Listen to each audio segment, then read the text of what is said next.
அண்ணி ரொம்ப நன்றி அண்ணி. நீங்க மட்டும் ட்ரெஸ் கொடுத்து என்ன காப்பாத்தாம இருந்திருந்தா நான் அம்மா கிட்ட மாட்டிருப்பேன். அதான் உனக்கு ஒன்னும் ஆகலல, ஃப்ரீயா விடு புனிதா. இல்ல அண்ணி, நான் உள்ள பயந்தே போயிட்டேன். அம்மாக்கு மட்டும் தெரிஞ்சதுன்னா அவ்வளோதான், என்ன கொன்னே போட்டுருவாங்க. அப்படிலாம் விட்டுடுவேனா? நான் இருக்கிற வரைக்கும் உனக்கு ஒன்னும் ஆகாது, ஆகவும் விட மாட்டேன். நீ தைரியமா இரு, சரியா? சரிங்க அண்ணி.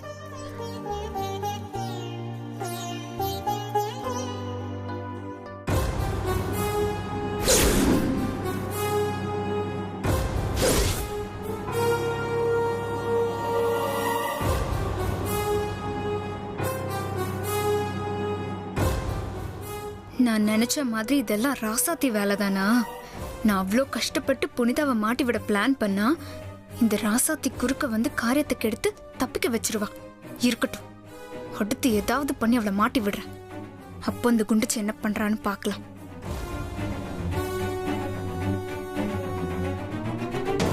ஏதாச்சும் பண்ணி இந்த புனிதாவை மாட்டி விடணுமே. என்ன பண்ணலாம்? அதான் சரியான ஐடியா.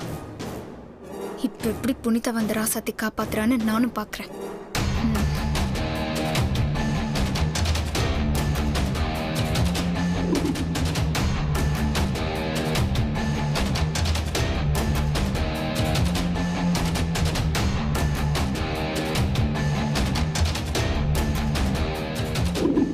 புனிதா, புனிதா,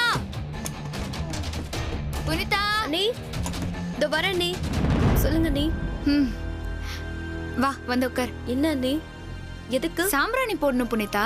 எதுக்காக அண்ணி? புனிதா, இப்போ நீ தலைக்கு எண்ணெய் வச்சு குளிச்சிருக்கல்ல, சாம்பிராணி போட்டு புகைய தலைக்கு காட்டணும், இல்லைன்னா ஜலதோஷம் பிடிச்சுக்கும். வா வந்து உட்கார்.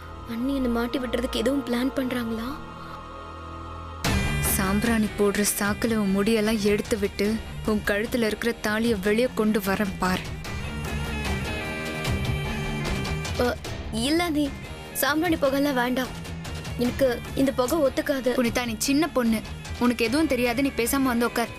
ஐயோ அண்ணி, வேண்டான்னு சொல்றேன்ல. அதெல்லாம் எனக்கு தெரியும். நீ பேசாம வா, உட்காரு. வா அண்ணி, உட்காரு புனிதா, வா உட்காரு. இருடி, உனக்கு இருக்கு.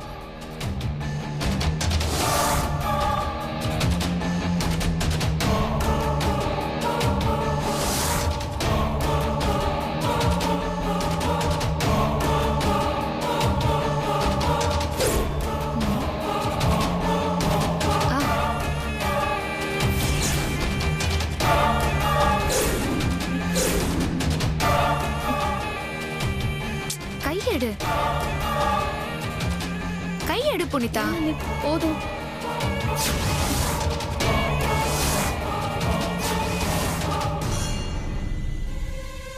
அண்ணி என்ன ஒரு நாளும் இல்லாம புனிதாவுக்கு சாம்பிராணி எல்லாம் போட்டுக்கிட்டு இருக்காங்க.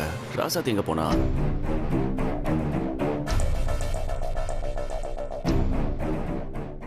அண்ணி, நீங்க எதுக்கு இதெல்லாம் பண்றீங்க? ராசாத்தி எங்க போனா? அது வந்து ராசாத்தி மாமா, எங்க போன? நீ பண்ண வேண்டியதானே? எதுக்கு அண்ணிய பண்ண வச்சிட்டு இருக்க? இல்ல மாமா, எனக்கு தெரியல. என்ன உனக்கு தெரியல? டேய் நியா, இந்த வீட்ல எல்லா வேலையும் ராசாத்தி தான் பண்ணணுமா? கண்மணி பண்ணா என்ன இப்போ? அப்படி இல்லம்மா, அது அதெல்லாம் சொல்லி வரக்கூடாது இனியா, தானா வரணும். பார்த்தல்ல கண்மணிய, தலைக்கு எண்ணெய் தேய்ச்சி குளிப்பாட்டி சாம்பிராணி எல்லாம் போட்டு விடுறா. இதுதான் பாசங்கிறது.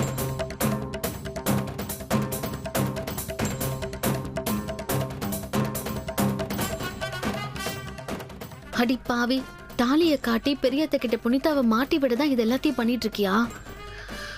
என்ன பண்றது?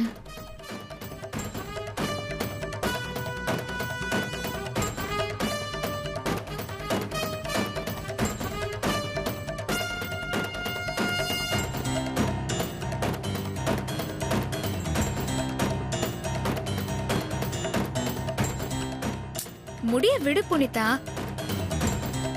அண்ணி என்கிட்ட கொடுங்க, புனிதாவுக்கு நான் சாம்பிராணி போடுறேன்.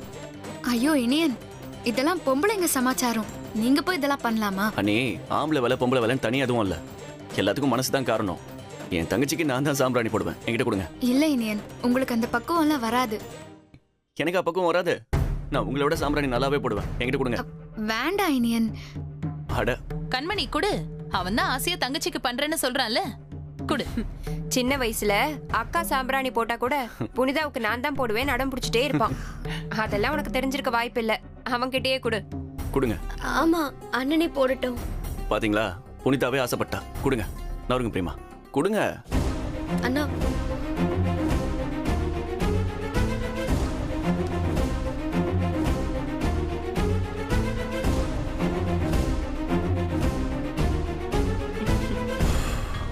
இனி எனக்கு புனிதா மேல அவ்வளோ பாசம் இருக்காதா?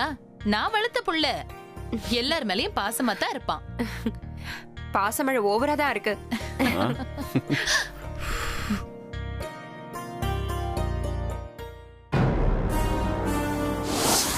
நம்ம பிளான கெடுக்கிறதுக்குனே வந்துருவானுங்க.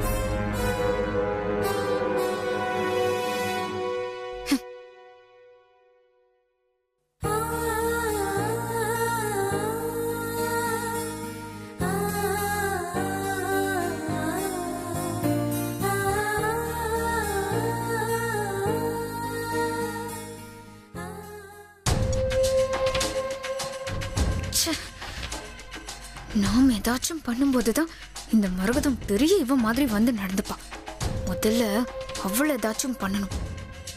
சாம்பிராணி போட்டு அவ கழுத்துல இருக்கிற தாலியை பாத்துடலான்னு பார்த்தா எல்லாரும் சேர்ந்து காரியத்தை கெடுத்துட்டாங்க. ச்சே.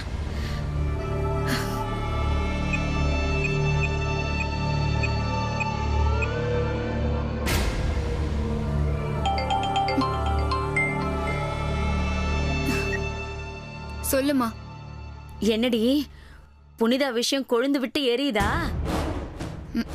அதெல்லாம் ஒன்றும் இல்லை. தண்ணி ஊற்றி அணைச்சிட்டாங்க. என்னடி ஆச்சு? நான் அவ முடிக்கு சாம்பிராணி போடுற சாக்குல தாலியை பார்த்துடலான்னு நினைச்சேன். ஆனா அந்த இனிய குறுக்க வந்து என் தங்கச்சிக்கு என் கையால தான் சாம்பிராணி போடுவேன்னு காரியத்தை கெடுத்து விட்டுட்டான். அவனுக்கு எதுக்குடி இந்த வேலை? அதத்தான் நானும் கேட்கலான்னு பார்த்தா வீட்டுல இருக்கிற எல்லாரும் இனியன் தங்கச்சி மேல எவ்வளோ பாசமா இருக்கான், அன்பா இருக்கான்னு சொல்லி அவனை உசுப்பேத்தி விட்டுட்டே இருந்தாங்க. இப்ப என்ன? அந்த பிளான்ல இருந்து இந்த புனிதா தப்பிச்சிட்டா அதானே? ஆமா. சரி விடு, நான் அவளை பாத்துக்கிறேன். என்கிட்ட அடுத்த பிளான் ஏதாச்சும் கிடைக்காமலையா போயிடும்? இன்னும் 2 வாரம் தான். அதுக்குள்ள அந்த புனிதா ராசாத்தி குடும்பம் என்ன ஆகுதுன்னு மட்டும் பாரு. மா, அந்த புனிதாவை ஏதாச்சும் பண்ணணுமா? அவளும் ராசாத்தி கூட சேர்ந்துக்கிட்டு நல்ல டிராமா பண்றான். ஹே, அவ தாண்டி தங்க முட்டை போடுற வாத்து. அவளை வச்சுதான் நம்ம மரகதத்தை ஆட்டி வைக்க முடியும். கார்த்திக்கும் புனிதாக்கும் கல்யாணம் ஆகட்டும், அதுக்கப்புறம் நான் யாருன்னு உன் மாமியாருக்கு காட்டுறேன். ஆமாம்மா, அவளுக்கும் திமிரு ஓவரா தான் போயிட்டு இருக்கு. வர வர நம்மள கொஞ்சம் கூட மதிக்கவே மாட்டேங்கிறா. விடுடி, எங்க போயிட போறா? காலம் வரட்டும், அவளை கதற கதற அடிக்கலாம். சரிப்பவே, ஏதாச்சும் மாட்டும் போது கால் பண்றேன். சரிம்மா.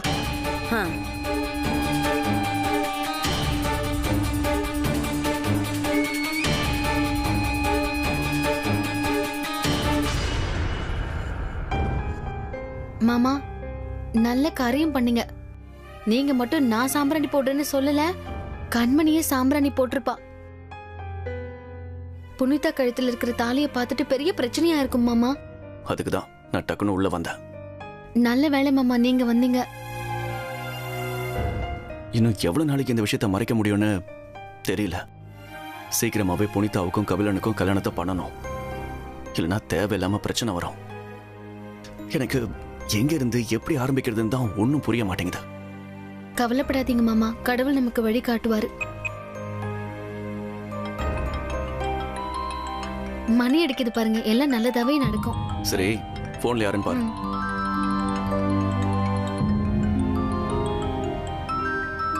அண்ணி போன் பண்றாங்க மாமா. பேசு. சொல்லுங்க அண்ணி. ராசாத்தி எங்க இருக்க? வீட்ல தான். மாப்பிள்ள அவரும் வீட்ல தான் இருக்காரு. என்ன விஷயம் அண்ணி? அப்போ நீங்க 2 பேரும் உடனே புறப்பட்டு வீட்டுக்கு வாங்க. எதுக்கு?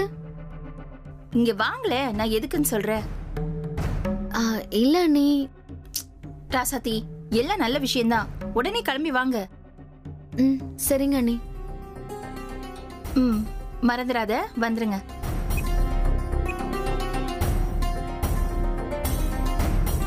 மாமா என்ன விஷயமா? தெரியல மாமா. உங்களையும் என்னையும் கிளம்பி வீட்டுக்கு வர சொல்றாங்க. ஏன், ஏதாவது பிரச்சனையா? அதெல்லாம் இருக்காது மாமா, நல்ல விஷயம் தான் சொன்னாங்க.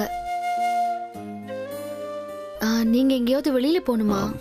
போகணும் தான், அது அவ்வளவு முக்கியமான வேலை இல்ல. சரி வா, உங்க வீட்டுக்கு போயிட்டு வந்துடலாம். ம். போலாம்.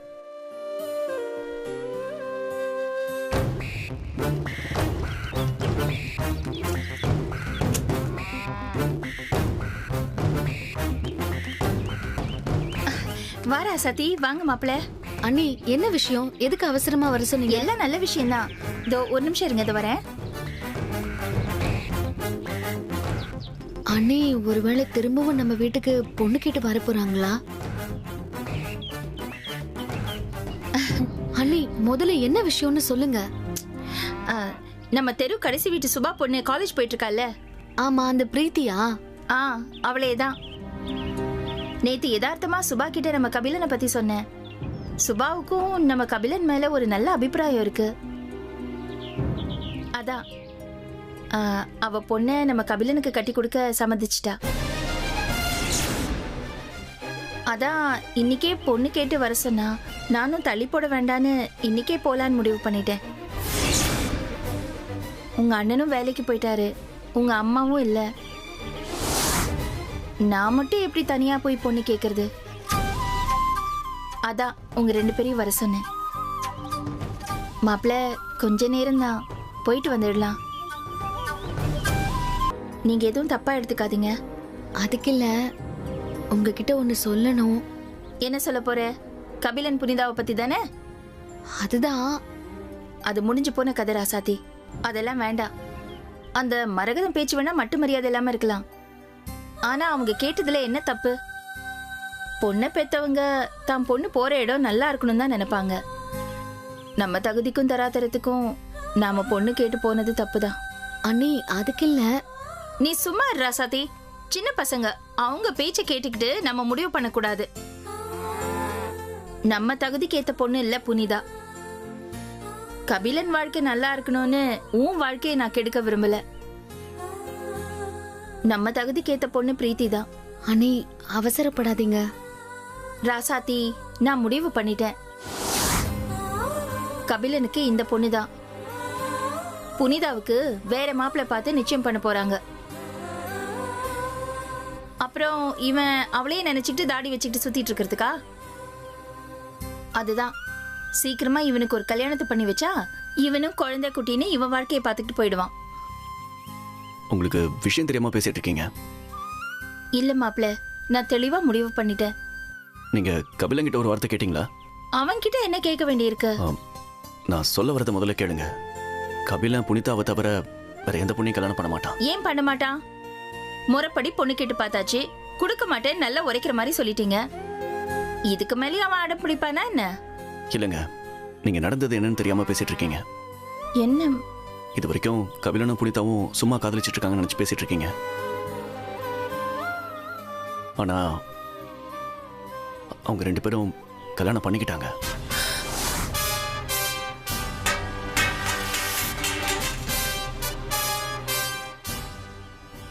என்ன மாப்பிள்ள சொல்றீங்க? ஆமாங்க, நானும் இதை கேட்ட உடனே ஷாக் ஆயிட்டேன். இப்ப என்ன பண்ண முடியும்? ஏய் ராசாத்தி, என்னடி நடக்குதுங்க? ஆமா அண்ணி, அவங்க 2 பேரும் கல்யாணம் பண்ணிக்கிட்டாங்க. அது ஒரு நிர்பந்தத்துல நடந்தது.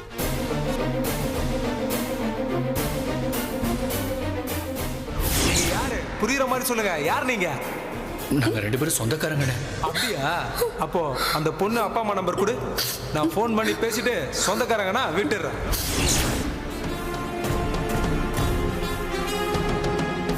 வாங்க, புடித்தாலிய கட்டு. ஏய், என்ன பாக்குறேன் லுக்கு?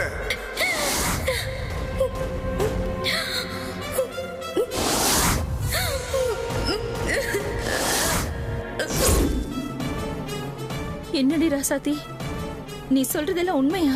உண்மைதான் அண்ணி. அவன் ஆளுதான் வளர்ந்திருக்கான், அறிவு கொஞ்சம் கூட வளரல.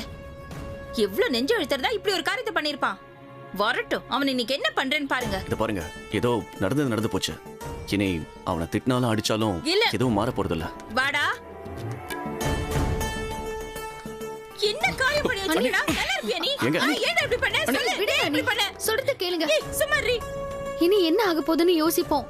என்னடி ஆக போகுது இப்போ? உங்க பெரிய அத்தை கிட்ட பொண்ணு கிட்ட போனதுக்கே செருப்பால அடிக்காத குறையா என்ன அனுப்பி வச்சாங்க. இவன் பண்ண காரியம் தெரிஞ்சது அவ்வளவுதான். ஒன்ன அடிச்சு வாழ வெட்டியா இந்த வீட்டுக்கு அனுப்பி விட்டுருவாங்க.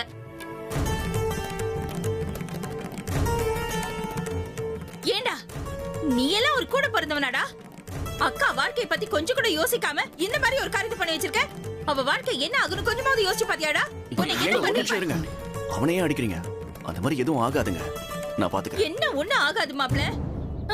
உங்க அப்பா அம்மாவை நினைச்சு கூட எனக்கு பயம் இல்ல. ஆனா உங்க பெரியமா இருக்காங்க பாருங்க, அவங்கள நினைச்சாதான் பயமா இருக்கு. அவங்க கண்டிப்பா இதை ஏத்துக்கவே மாட்டாங்க. இதுக்கு காரணம் ராசாத்தின்னு அவன் மேல பழிய போட்டு இதுதான் சாக்குன்னு அவளை வீட்டை விட்டு வெளியில துரத்த தான் பாப்பாங்க. அப்படிலாம் எதுவும் நடக்காது. அதுக்கு நான் பொறுப்பெடுத்துக்கிறேன். நீங்க இதை நினைச்சு வருத்தப்படாதீங்க. கபிலனையும் புனிதாவையும் சேர்த்து வைக்க வேண்டியது என்னோட பொறுப்பு. பெரியமா கிட்ட எப்படி பேசி சம்மதம் வாங்கணும்னு எனக்கு நல்லாவே தெரியும். இத பாருங்க மாப்ள, உங்க வார்த்தையை நம்புறேன். எனக்கு இவன் வாழ்க்கையை பத்தி கூட கவலை இல்ல. இந்த பிரச்சனையால ராசாத்திக்கு எந்த பாதிப்பும் இல்லாம பாத்துக்குங்க. அண்ணே, நீங்க ஏன் அதை பத்தி கவலைப்படுறீங்க? மாமா இருக்காருல்ல, அவர் பாத்துப்பாரு. என்ன மாமா? ஆனதா ஆயிப்போச்சு. கல்யாணம் ஆகி எவ்வளவு நாள் ஆகுது? இது 3வது நாள் அண்ணே. முறைப்படி கல்யாணம் ஆயிருந்தா இன்னைக்கு தாலி பிரிச்சு போட்டிருக்கணும். இப்ப என்ன பண்ண முடியும் சொல்லுங்க? இலக்கியா மாதிரி இவனையும் என் குழந்தை மாதிரி பார்த்து பார்த்து வளர்த்துட்டு வந்தேன். இவனும் என் புள்ள மாதிரி தான். ஆனா இவன் இந்த மாதிரி ஒரு காரியத்தை பண்ணுவான் நான் கொஞ்சம் கூட எதிர்பார்க்கல. கல்யாணம் ஆயிடுச்சு, இப்ப தாலி பிரிச்சு கோக்க கூட முடியல. ஓஹோ, விஷயம் இந்த அளவுக்கு போயிடுச்சா? கண்மணி சொல்ற மாதிரி இந்த விஷயத்துல இனியனுக்கும் சம்மந்தம் இருக்கு போல இருக்கு.